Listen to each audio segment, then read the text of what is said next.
The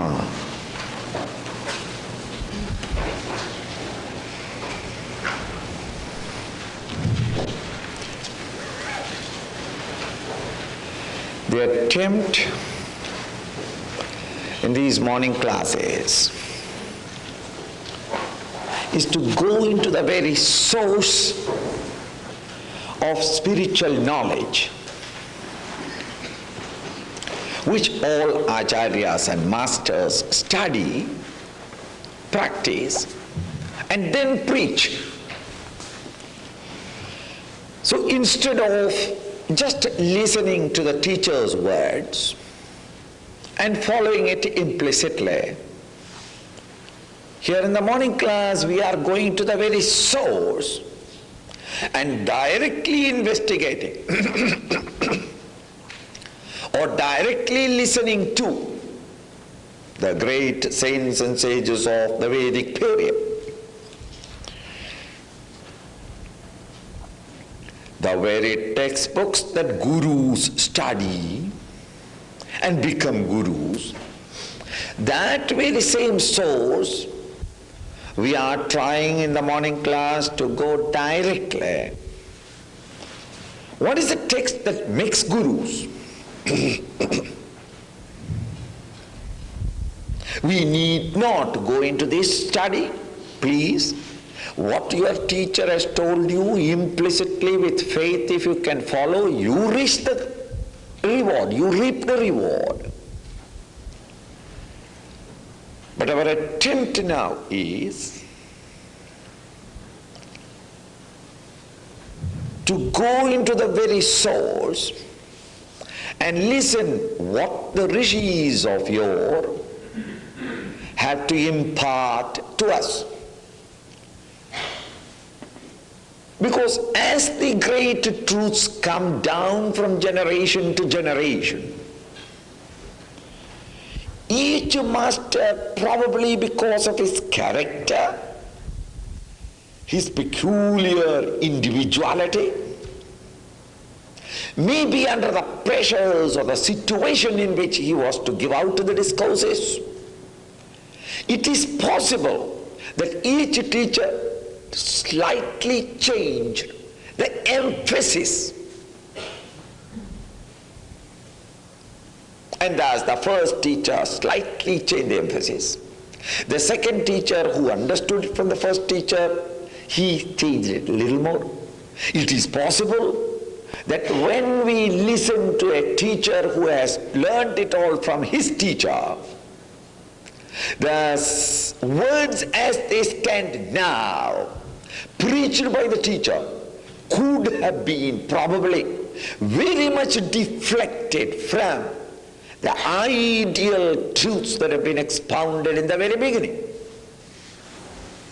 This is a natural defect in human communication. It always happens. You say something to your disciple, please go and tell so-and-so, our disciple, your Guru Bhai, your friend, brother in the ashram, tell him to go and meet so-and-so and inform him that this is my decision.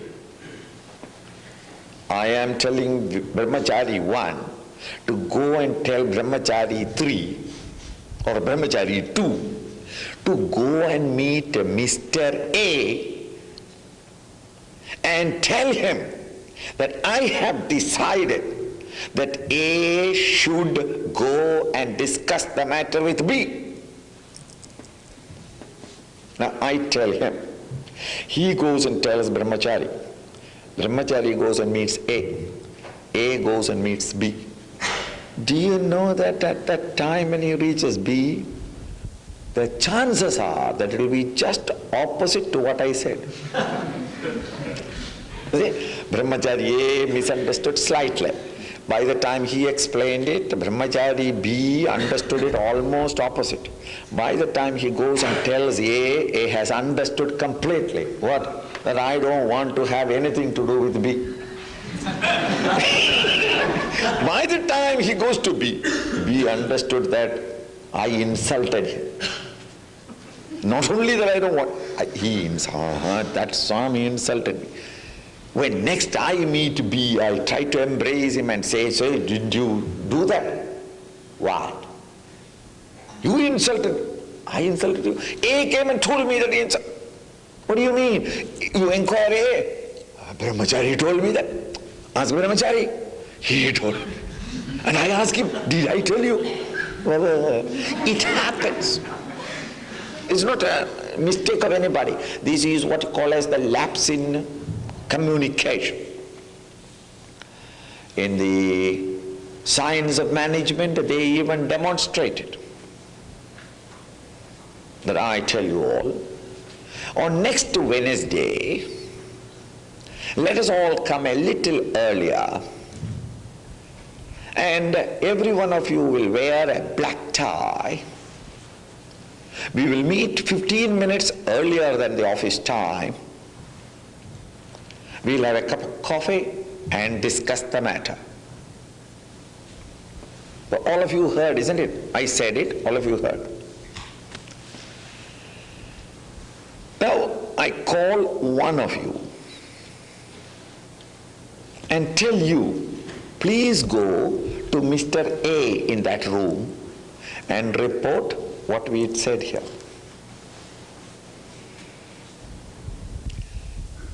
A is told to go to the room B and tell Mr. B what you heard from you. B to go to C and talk to him the same thing. Then all of them go to their respective rooms. Now all the audience is available. Mr. A is called to the platform and asked Mr. A. B and C is not hearing. They are in a separate room. Mr. A is asked, please tell us, what was the message that you got? He'll say that. It is said that Wednesday or Thursday, we all meet 15 minutes early, and every one of us will wear black coat, and we will have some coffee. Good, thank you. Sit down. Mr. B, you call him. What did A tell you? Oh, so simple, sir. That we can repeat. Yes, what did he say? He said that now Wednesday, it will be a holiday. And that we will all meet together. And sit down. C. Call C. Wednesday there is no office. Every one of us will have a coffee at our own homes.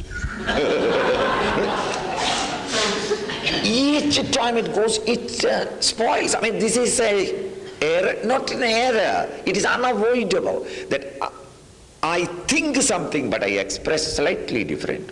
My expressions. The expressions understood by the other student slightly different. By the time it goes through his mouth, it is almost opposite of what had been actually wanted to communicate.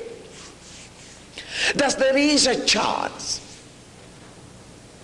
of imbalance in communication, that by the time it comes down to seeping through many teachers, Guru Shishya Parampara, chances are that the last teacher may be talking something perhaps opposite to, I don't say the truth, but the very spirit of the spiritual literature. Therefore, all serious students are given a course in which they are taken directly to the very unspoiled source. And that source for all spiritual literature, the subjective science, is the Upanishads. The Vedic literature was never written out. It was unwritten. It was handed down from teacher one generation to another through memory. But when the society, the situation in the society became a little fast, the confusions and agitations of competitive living increased. It was found that the new generation has not got that much of retentivity, memory, that they are slipping sentences or ideas or thoughts, that the original purity is gone, and many different renderings have started emerging out from place to place, area to area. It would have been calamitous had this deterioration were allowed to continue.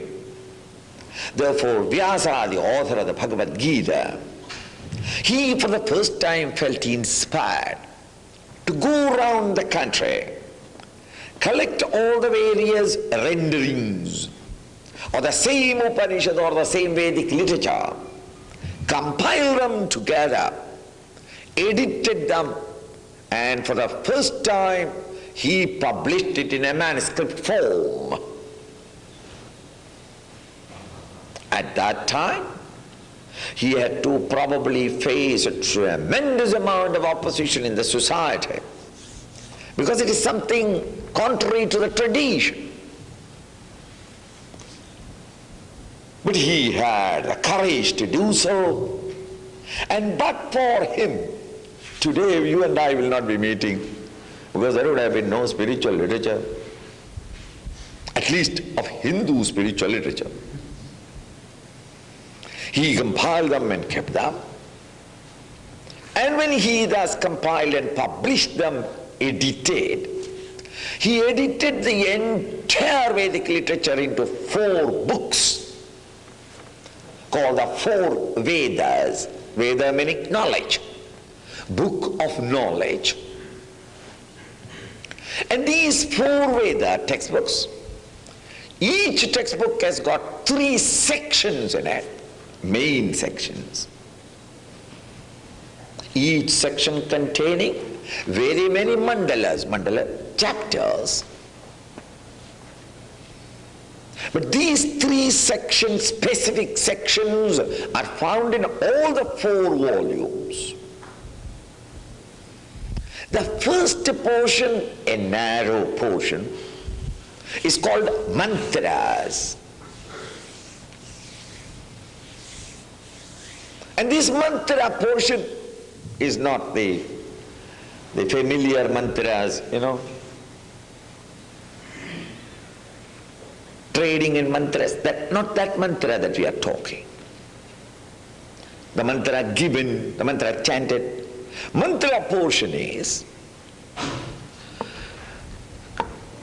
extremely lyrical poems, each a prayer in utter devotion and reverence to the Lord of the universe, but invoked through the beauties in nature.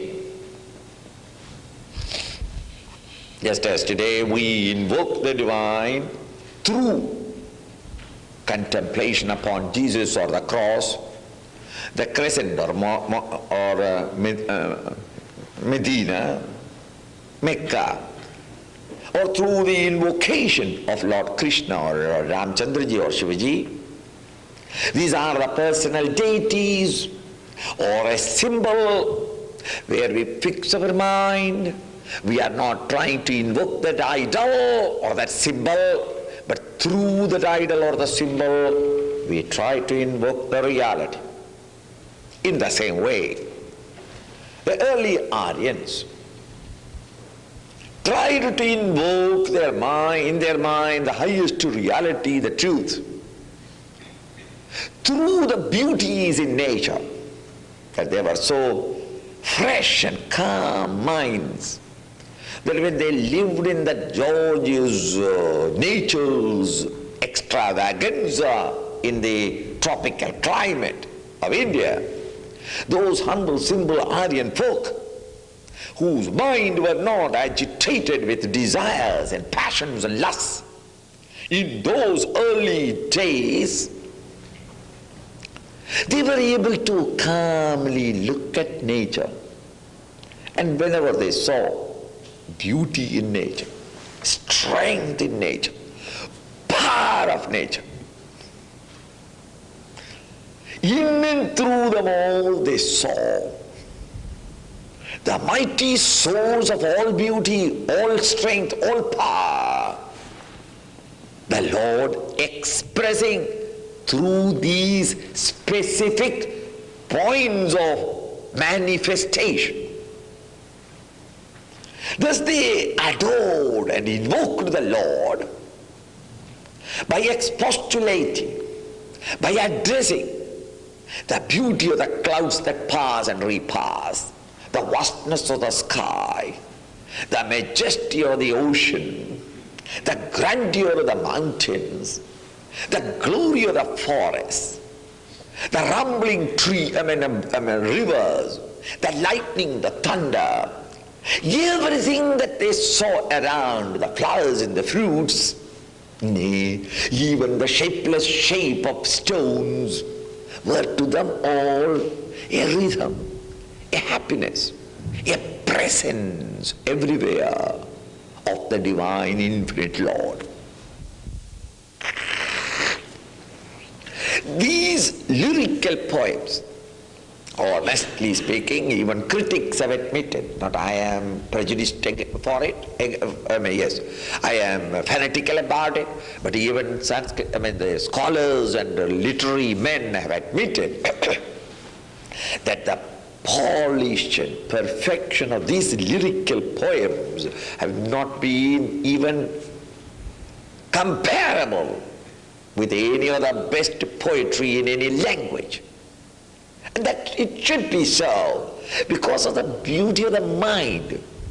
The poet's inspiration, content, is the backbone of a poem. Poetry is not because of the word play, but the grandeur of a poem is the sublimity of the thought, and the sublime thoughts can arise only when the mind is still and beautiful. These great sages of that time were so beautifully tuned up with the rhythm of the universe around them that when it exploded into the ecstasies of their discovery of the infinite Lord in and through the trellis of nature, their poems soared high. This is the mantra portion. The voluminous portion of the Vedas are all instructions on the ritual side. And this is true so long as the members of the community were calm and serene relatively. These great hymns of praise of the Lord through the nature was sufficient for them to feel the consolation and the unfoldment of their inner nature. But when the society became more and more pressurized by the pressure of population on land, or the insecurity felt because of the inconsistencies of the rain, the summer, the winter. So when they were insecure, felt this insecurity in themselves, they wanted to keep their mental balance. And how can they do it? Except not by invoking the Lord present everywhere, but they wanted a deity to whom they can directly go and appeal. Oh Lord, protect us, save us, help us. And in invoking the deity, a certain ritual was prescribed, so that people who are mentally disturbed because of the pressure of the circumstances felt and discovered a consolation when their attention was shifted to the arrangement of the rituals and the performance of the rituals, invoking the Lord and His blessings, and they felt consoled in their mind that now that I have done that sacrifice, the Lord is propitiated, He will miraculously bring consolation and solace for me, for my little problem. And by that time, honestly, all problems end, if only you wait sufficiently long. But we can't wait. We get excited. No, this waiting power is given to us when we pursue ritual. These rituals are needed, and in every religion there is a ritual portion. Majority follow the ritual side of religion only, because majority are of that mental caliber that they feel mentally disturbed at all times. What will I do? Will I pass my exam? So there must be a god of exams whom I can propitiate. So Saraswati, goddess of learning, oh Lord, give me the strength to study, because I have to study in 20 days. I should have started 3 months ago, but I am sorry. You understand? The little problems, see? And then after passing, oh Lord, I did my best, but I must pass. So the Lord of success must be invoked. Why? The result will come only after 2 months. The 2 months you must have mental security. When you have passed the exam, you want a job. When you've got the job, you want a wife. And you don't know what kind of thing would come in. It is a lucky dip, 50-50 chances. You see? So that, oh Lord, let a good one come into. You understand? After coming there, you want a child. And after the child must be at every stage. The average man is nervous, and he gets a consolation. I'm regularly going to church. I have been regularly paying the church, or I am doing the charity. I am doing everything as good. Nothing but good alone will come to me, because I am propitiating. This sort of a consolation, a mental consolation and a balance is gained by a certain type of people who are always feeling upset. And for them, ritual and elaborate rituals are necessary.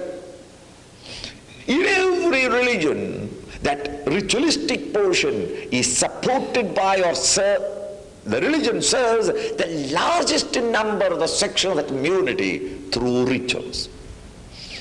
But my friends, after having gone through ritual, it's not that you don't want the ritual. A few, at all periods of history, had revolted against ritual. Every period, all existing periods of history, there was a revolt against ritual. At certain periods of history, it is very vigorous and organized. At other periods, silently. Here one, there one. What church going on? God is with me and I am constantly. Not that I am irreligious, but I don't like organized religion. I don't like the place where so many others come and disturb me. Alone in my quiet room, I contemplate. What is there to go to a particular place? Thus, there are people who are always a revolt against ritualism, because their visions have gone beyond the problems of the world. Who has not got problems? I also have got problems. I do it and face it as best as I can. Because of religion, nobody is safe from all problems. Even religious people have their own problems. So I wouldn't want to go to religion or to the Lord for a business proposition that I will pray to you and you do these work for me. That is not it. I want to seek him, discover him, understand him, touch him, become one with him, invoke him, merge into him.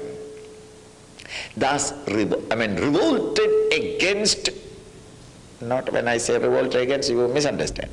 Having lived through ritualism, a certain number of people generally flower forth, bloom forth, come beyond the ritual, and they start the seeking of what is the reality. Where is the Lord? What is that sustains this entire universe and me? This spring of all life, where is it residing? How can I go to the very springs of life? These are all life expressions. They are gorgeous and we are not questioning it, magnificent. They have got beauty, strength, power. They are all adorable indeed. But our question now is, what is the truth? And how can I directly experience not his manifestations, but him in all his divine glory? An individual who starts inquiring thus, what is that reality or that source of all life?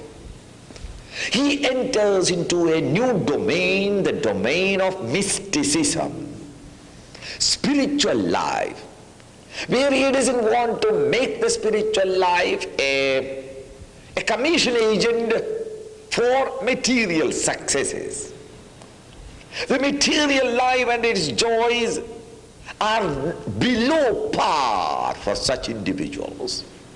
That their demand in life is for something more magnificent, more deep, more sublime.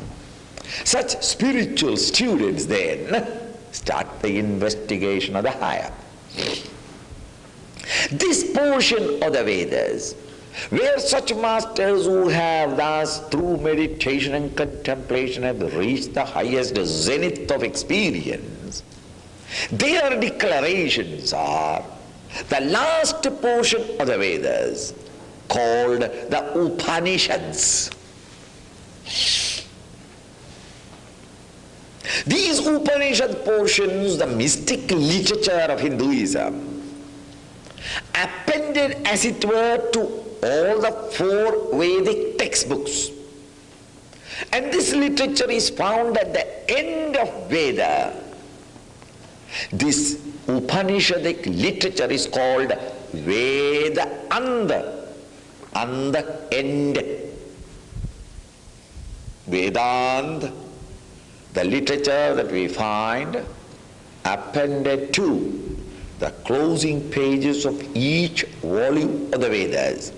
And therefore Upanishads are called as Vedanta. So when you say Vedantic philosophy, we mean the philosophy expounded in these last portion of the Vedic textbooks. When you say Vedantic literature, we mean the Upanishads. Each Upanishad is the declarations of a given master given out to a specific student or students who might have approached that master in his contemplative life and discussed with the teacher. These discussions between the teacher and the taught is remembered by the student, and the student worked on it, and when he himself exploded into that higher states of experiences, he remained quietly in his contemplative little cottage. And to him, when the new generation of youngsters reached, the teacher, who was the disciple before, gave out the information or the knowledge as his teacher taught him and guided him. And thus these Upanishads came from teacher to the taught from time immemorial. These original words of the Upanishads were very carefully kept intact, and the exposition upon these mantras, their freedom was given to the teacher to expound it in such a way that the student of his generation could come to appreciate and understand the great scripture and live and come to experience the truth. The commentaries change, but the Upanishads remain the same. Commentaries change is not that the point of view changes, please, but the commentaries is being cooked to the taste of the generation. From time to time the society changes, and you and I as children of the society, our mind is molded in different patterns. And to help the generation to suit the understanding of the students of that generation, each teacher has to be sensitive enough to understand your mind. And the old Upanishad is so recooked or patterned or expounded and explained that the present generation in front of him can absorb and see light the essential meaning of these very subtle declarations of the Upanishads. Some of the Upanishads start from the very fundamentals and slowly build up the ideas for the education of the student, while some other Upanishads start the topic at a very high level, because the students who approach the teacher seems to have been people who have already studied sufficiently. And such a student or students come to the teacher. Those students ask a specific doubt in a certain area of the entire spiritual path, and the teacher elucidates that idea for the student and indicate to him or put him on the rails to the highest essence. The Kaivalyopanishad that we are going to talk or study deeply is being given out to, or yes, it was given out by a great master to a student who had been already lived through the study, who had already studied everything. He has got no doubts of the fundamentals, but he has only a direct question to ask. Teach me the Upanishadic, the meditative path. The teacher, knowing the student's quality, he doesn't start again with the fundamentals because that is a waste of time. And he starts at the level where the student is and lifts his vision to the higher in himself in order to discover and experience this new awakening. Therefore, unlike in other Upanishads, we don't find in the Kaivalyopanishad, the text that we are taking, the necessary fundamentals,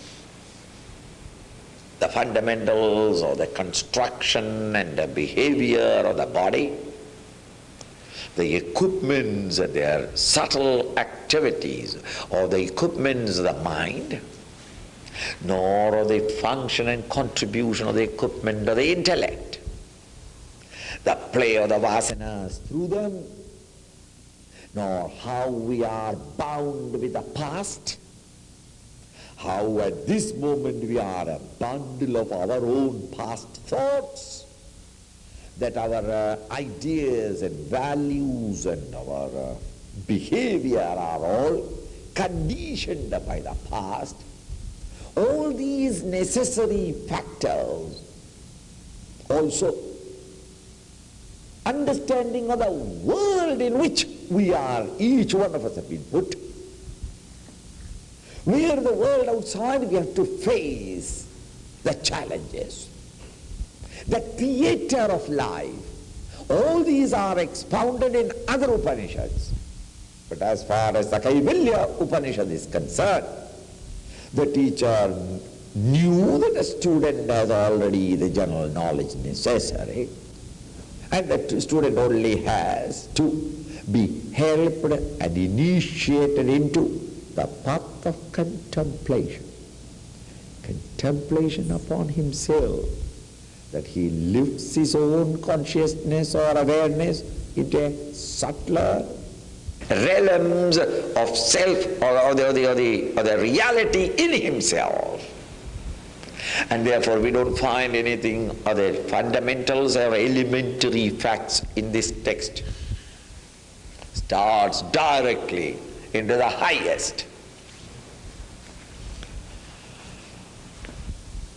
Kaivalyopanishad is the most poetic, and the intensity or the poetry increases when the sublimity of the substance or the sub-theme, when the theme is highly sublime, the style and the poetry becomes also more and more brilliant or beautiful, or I don't know what you say that. For example, your poetry, when you write a poem for your girlfriend or something, poetry writing, and then you read your poem 3-4 times, congratulate yourself that it is good, and then you read Keats or Shelley, then you will understand. You see? But then you write poetry and you feel inspired, you feel satisfied that you have poured out. It's all right. But then when you read the Paradise Lost or Paradise Regained, you suddenly find the stature, the width, the height, the length, the depth of that poetry is so vast that you are entering into a new planet altogether, a new world altogether. Here in the Upanishad, the teacher is so liquid purity and facility enter into the subtler experience of the higher, that the teacher and the taught together as two friendly birds flying together. Not that the teacher is carrying him on his back, but as two birds flying together, with their tips of their, wings touching each other, almost touching each other. They swing and dive and sweep together. In the same way, the teacher guides and leads the student. And the leading is not that one on the front and on the back. Together, shoulder to shoulder, slowly, step by step moving. And this is the style of the Kaivalyopanishad. When once the meditative student, through his meditation, drops off his identifications, his attachments, his cognitions of the body, the mind, the intellect, Indriya Mana Buddhi. When all these ideas or concepts have been dropped temporarily, the mind becomes merged. The thoughts in the mind flow, the thought flow in the mind becomes very, very thin and almost ends. And where the thought flow has ended, the mind has ceased. And where the mind has ceased, I as an individual entity known to me at this moment, that individuality ceases to be, and I awake, rediscover my greater experience as the pure self. This is what happens in the ultimate end and goal of meditation. So that here, the student directly asks the teacher of the highest, and the teacher, having perhaps already analyzed the student and understood him deeply, he, instead of starting with the fundamentals, directly goes into the highest. And that theme or discussion or a dialogue between such a subtle teacher with a subtle student is the theme that is in Kaivalyopanishad which we plan to take. Now what about the fundamentals then? Now we are proposing, or we have arranged, that the Tattva Bodha, the fundamentals of Vedanta, which we generally used to discuss it in a modernized method of the BMI PFT chart, as our forefathers in India learned it from the teachers, as given out by Shankaracharya himself, these fundamentals, those portion, that Upanishad, that introductory portion is given out as Tattva Bodha, Tattva reality, Bodha knowledge, the knowledge of the reality. The fundamentals necessary for it, that will be taken up in 3-4 little groups so that each individual can clarify doubts, and the brahmacharinis will take. The 4 girls who have come from India, trained, your own children of this place, who have been there with us about 2-3 years, trained, and they have just now arrived. So they have been given this job of these into 4 small little groups, and you will be given instructions. I can't. And go there and start studying. All the 4 will be taking the same text. Why I divided into 4 is, then the group will become small. In fact, my friends, 150, 600, 500 people, you can't have an effective spiritual study. Effective. Large number. It must be in small groups. Because if it's a large number, even the discussion will become a little difficult. So then these people will be taking these classes, and later on in the afternoon, again, you will have chances of mutually discussing.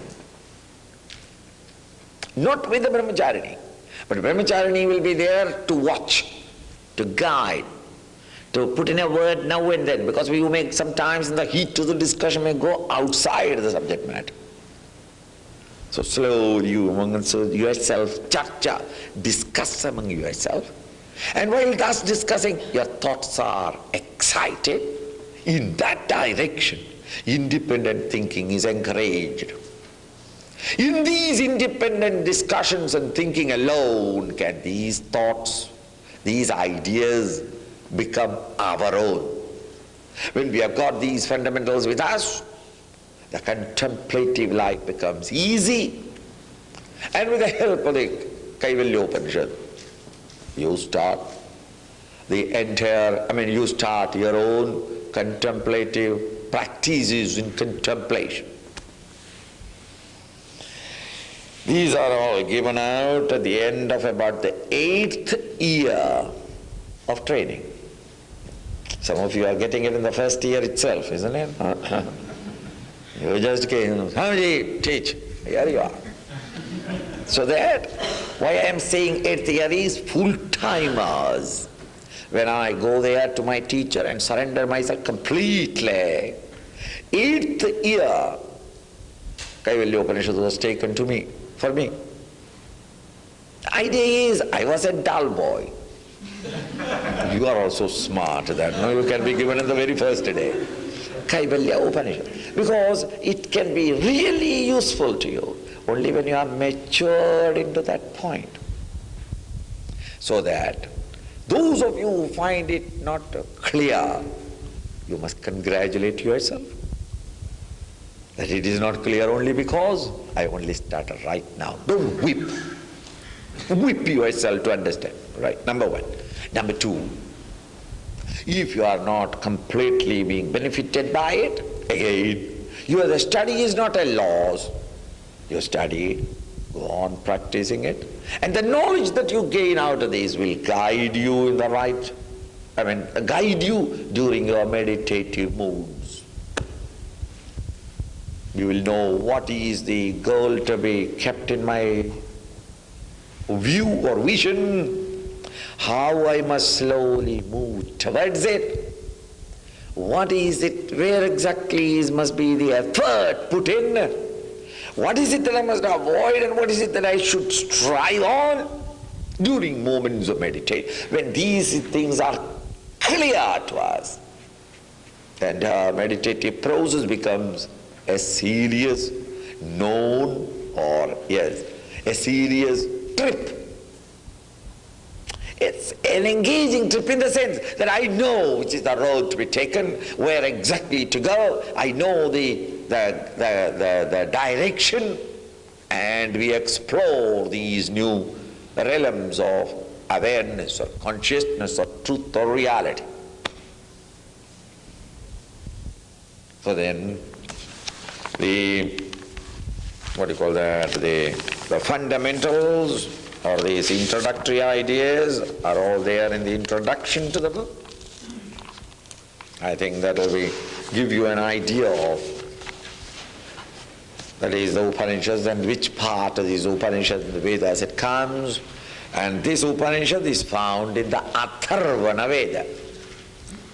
That doesn't matter. That is all for Indians. To us, more important is the contents rather than the container. Where does this Upanishad come? What does it matter? Atharvana Veda. When does the teacher and the taught met together? Yes. That also I must inform you. That it is not that on the 5th of August you walk in, register here, one arrow, registered, and on the 6th morning, Upanishad. It is never done. In those days, the student reaches the teacher, and the teacher's address is unknown.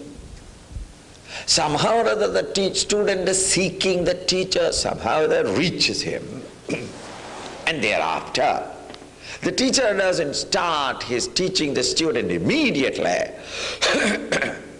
but he asks the student to stay on. The student stays in the ashram, serving the master and his needs, the need of his organization or the need of his ashram. He is given a mantra to do the japa, and he is given certain thoughts every day or once in few days a thought, and he goes on revolving it in his mind and understanding what is the significance of what the teacher has explained to him. Not that, the teacher said, bring me a glass of water, please. What did he say? A glass of water. What is the mystical meaning of it? The poor teacher thirsty dies. You are thinking of the mystical. You understand? Don't think that a teacher, whenever he opens the mouth, it is all mystical. It is not mystical. See? I am tired. Teacher said, tired. Must be not. He will call you and tell you that this is the Upanishadic idea or this is the spiritual truth. He will certainly tell you the spiritual truths also. There you have to contemplate upon what he said. See? When you pluck a flower, my dear boy, understand, even a distant star is shaken. One day when you are plucking the flower, he said that. That you must meditate, contemplate upon.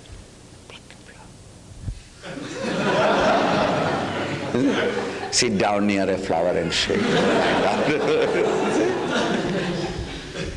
Then you understand, no, it is not shaking. But then the teacher could not have told me a lie. When I pluck a flower tree, what does it mean? What does it mean?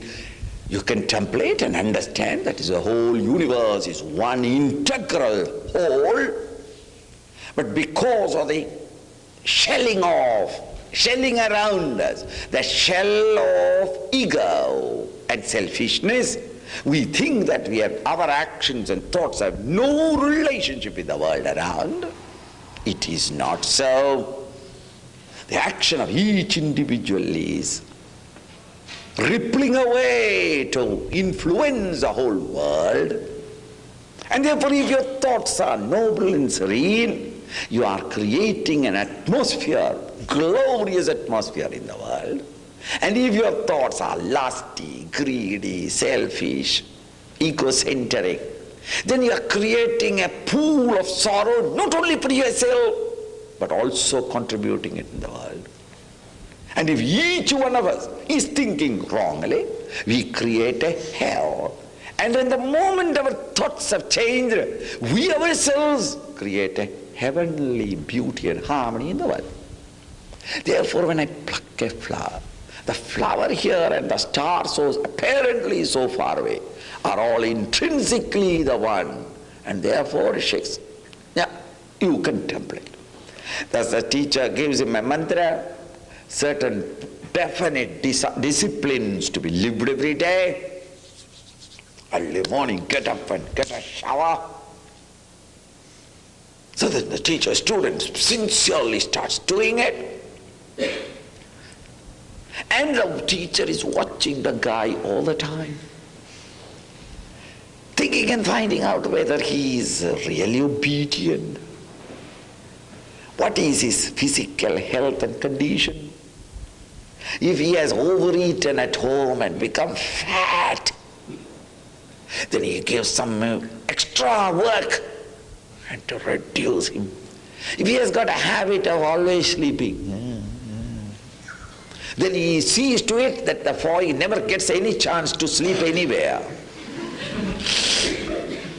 See, there's so many ways. And one would think that what persecution of these gurus, but it's all necessary.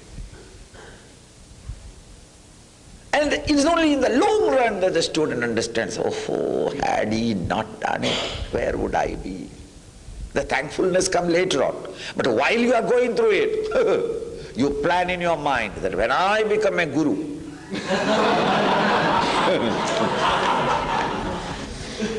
I will have a organized disciples union to fight. We all plan. I planned myself, honestly. And I said the disciples union must be there. These people unnecessarily struggle. But now when you look back, hey, no union is necessary. It is absolutely, you see? Not that because now I am in the wrong side of the or the desk. It's not that now I am guru that I am telling you, but it is in the long run beautiful, beneficial, and thus he sees to it that your physical environment he controls to be helpful for us. Then our physical nature and behavior, our emotional attitude to things, our intellectual evaluation of the world around, all this he watches and tunes up and corrects it as much as he can. Then when he feels that the student's mind and the teacher's mind have become harmonized, that a kind of orchestrization has started, that the students are also in a certain rhythm moving, the teacher can catch that rhythm. Then the teacher allows the student graciously by saying that tomorrow, after your early morning bath and your prayers, son, you can come to me and we shall start the discussion.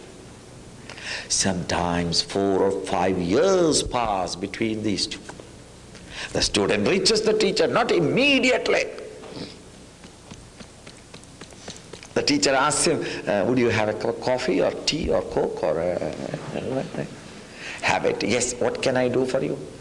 Swamiji, tell me about the reality. Oh, reality is nothing. It is already, you are that reality. After coffee, he goes away. Thank you. I have been thinking that I am God, even long time. Now you confirmed me, I am all right. It is not that way. Over the phone. Hi. Is it Guru?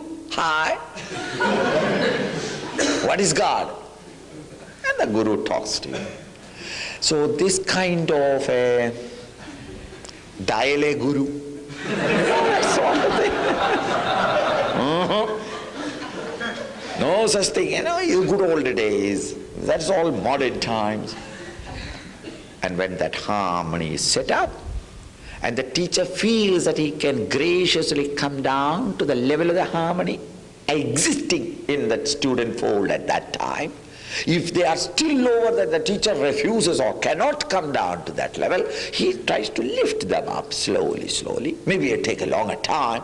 And when you find that he can come down, he comes down to our level and start lifting us up into small steps, in small steps, to higher and higher vision. And the student springs forth into these new realms pointed out. And this is the program of the Upanishadic study. When thus the teacher and the taught came together, he did not immediately start the discussion. The students themselves have purified and tuned up themselves as best as they know. They had their prayers in the morning. They chanted their hymns of praise of the Lord. They had taken their bath in the Ganges, let us say, prostrated to Mother Ganga also, that, "Oh Mother, by your grace I came to thy banks, and here thy grace again took me to the teacher.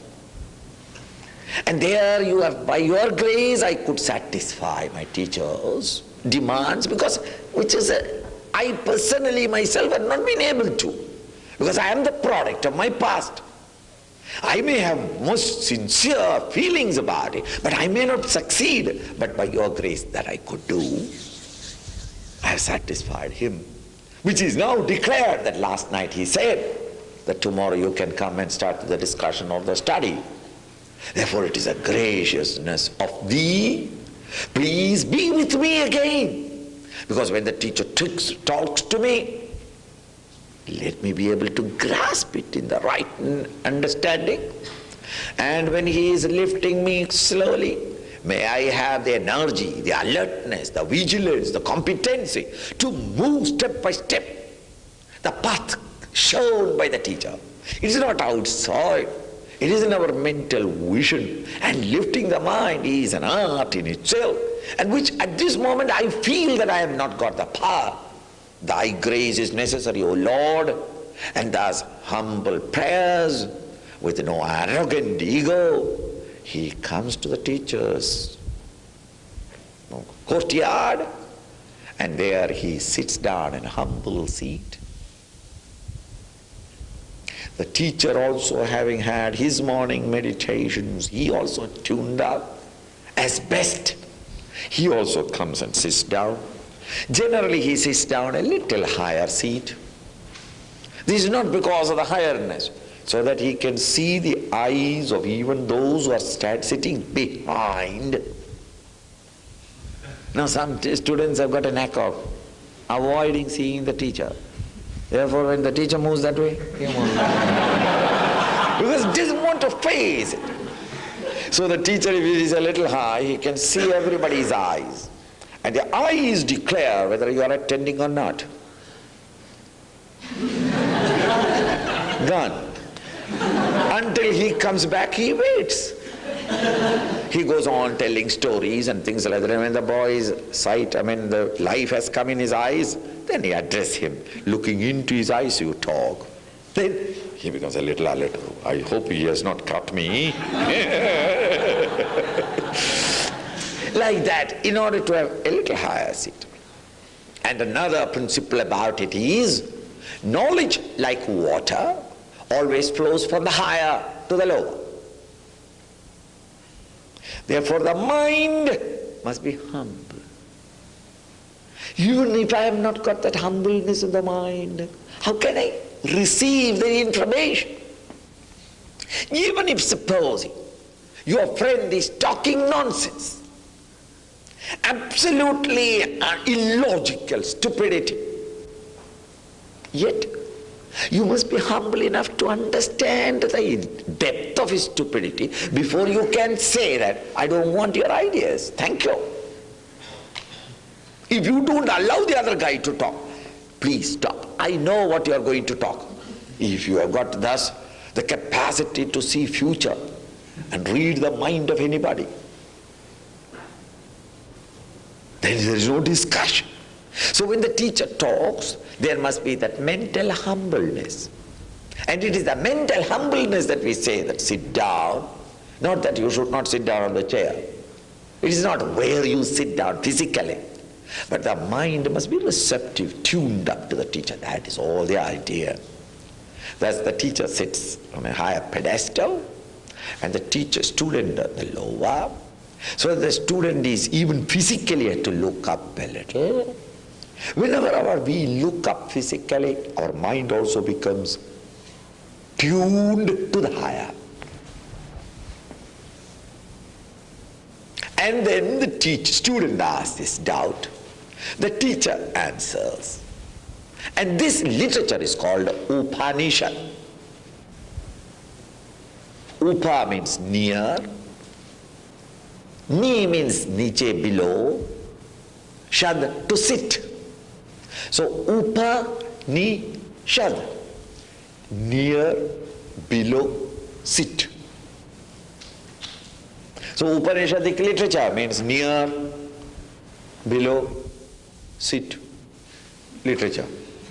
Isn't a funny name? No.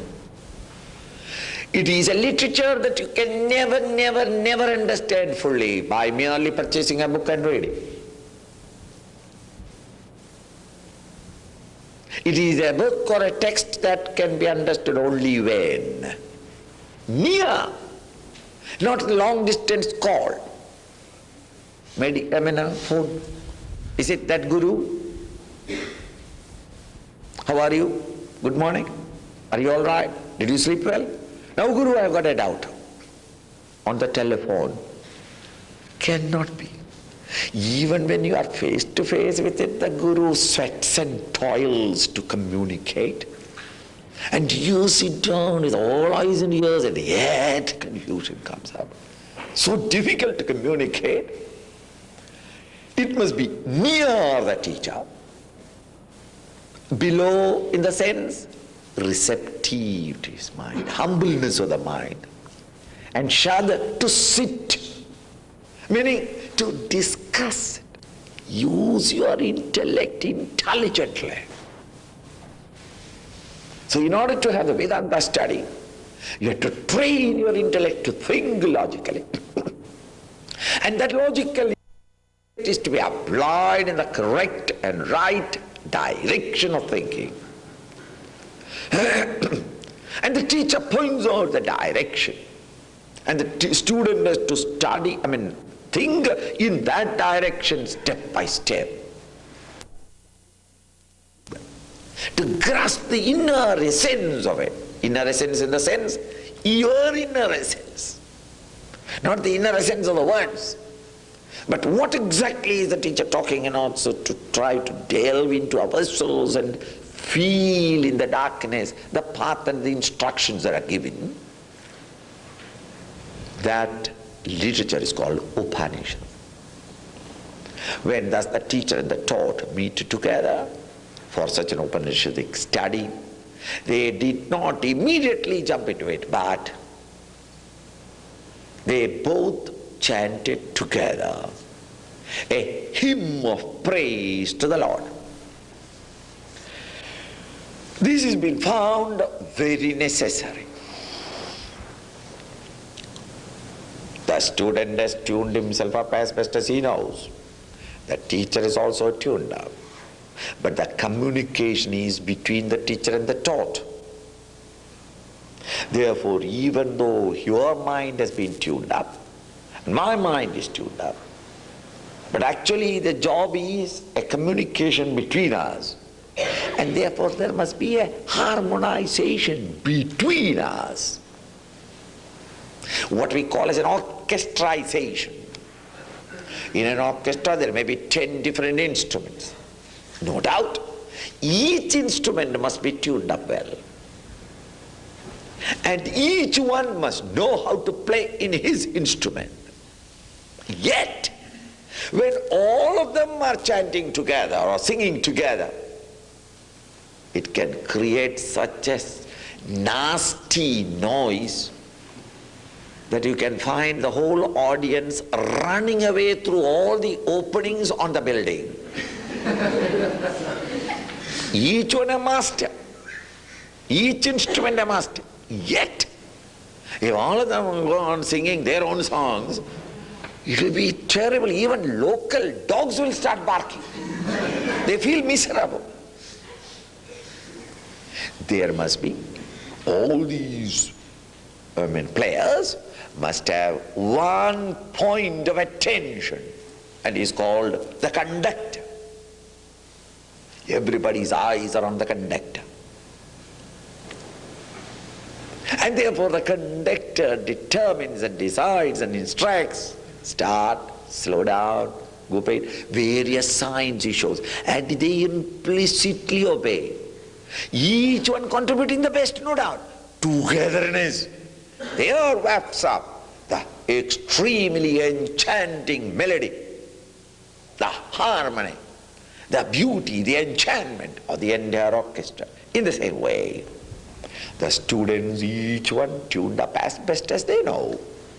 The teacher also is perhaps the highest tuned up. Not in my case. The teachers. But then we are all tuned up as best as we know. But the teacher is highest. But there must be a mutual orchestrization for which the teacher and the taught, we all lift our mind to the one conductor, the Lord, the Infinite, which is the same in all our hearts. We lift to Him. And but thus lifting our mind to that higher, you and I become tuned. Because both of us are tuned up to the one conductor. And thus in the Upanishads we find always, it starts with a chant or a hymn in praise of the Infinite Lord, requesting Him, O Lord, by Thy grace, may we have this harmony. May we both have infinite or endless peace in the mind. Because once the peace is lost, mind is shattered. There afterwards, even if God Himself had to come and say, hey, I say, what are you talking about? Why? My mind is shattered. Even God Himself can do nothing. The reality itself may come in front of you. What is the use? My mind is is broken down, is shattered. Therefore, all that I ask you, O Lord, is peace, peace, peace. Peace, quietude. And this peace can be broken by 1,000 reasons.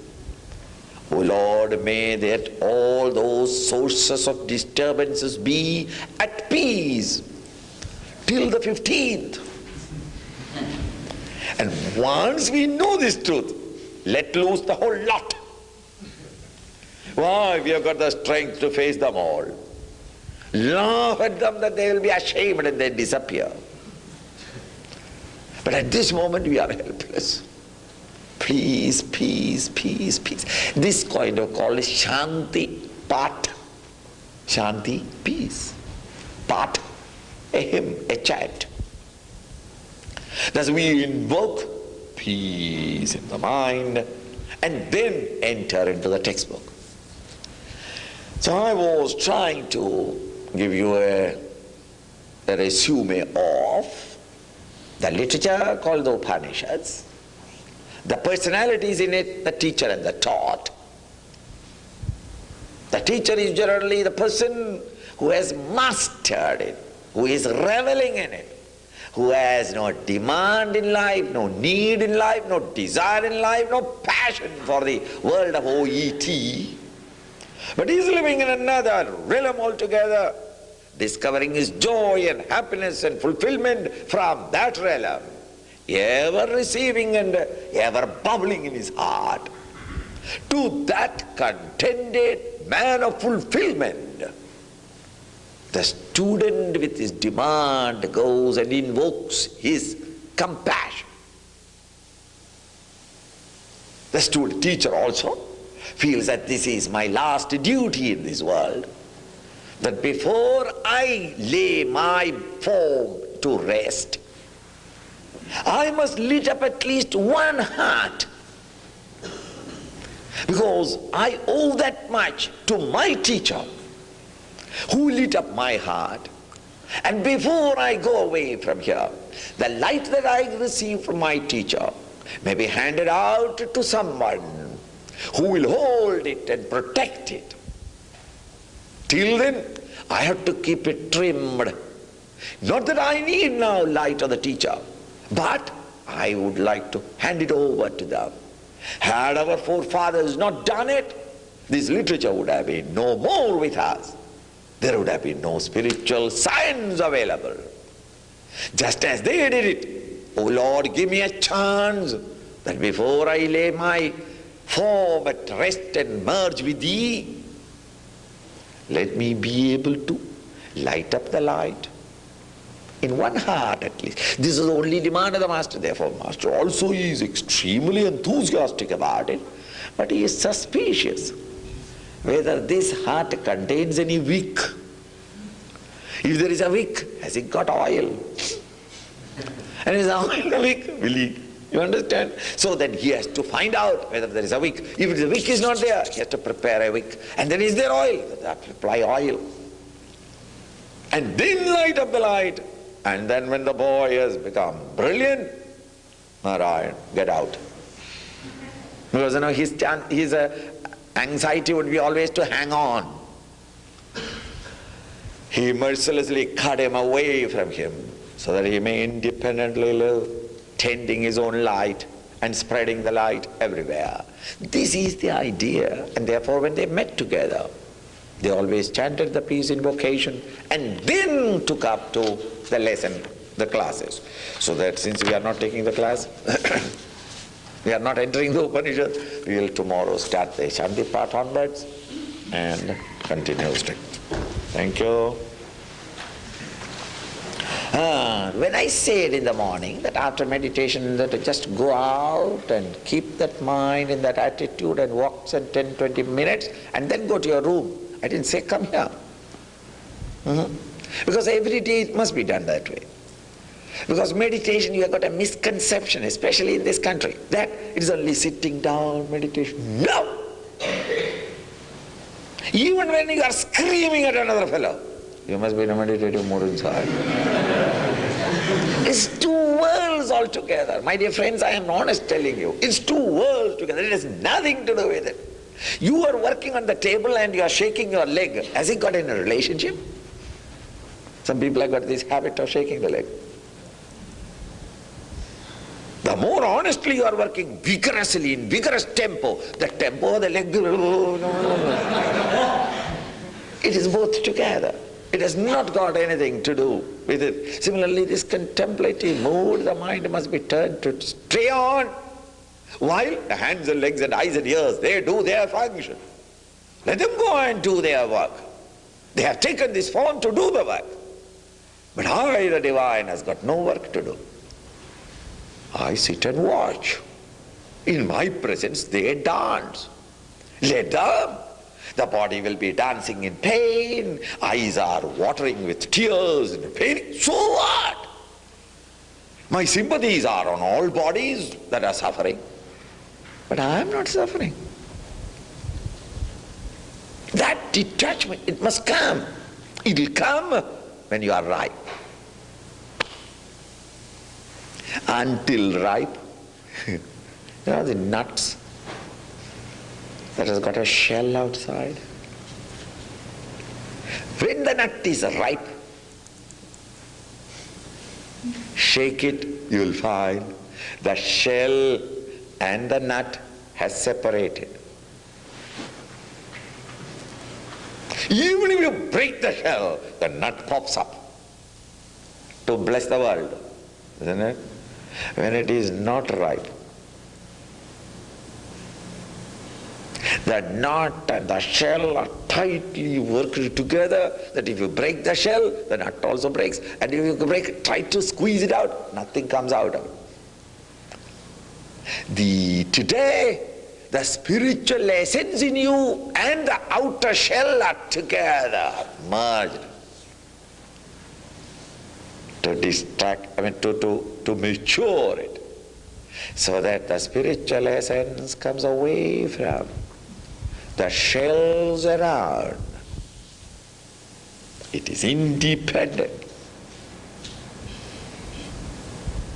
Thereafter, meditation is 24 hours. That is your nature.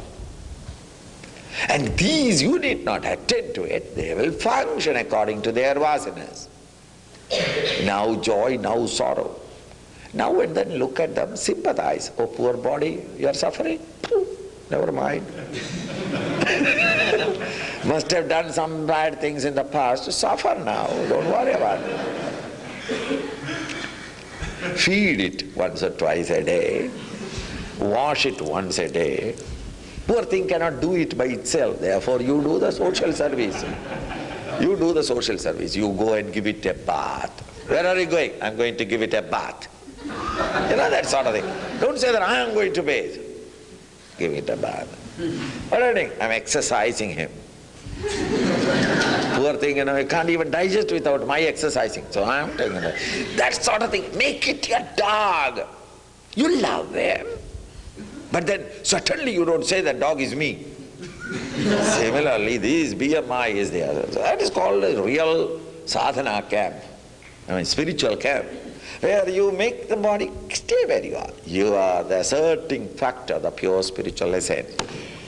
Thus we will take the classes from tomorrow onwards. Krishna, Krishna. What is the next item for the program? Ha!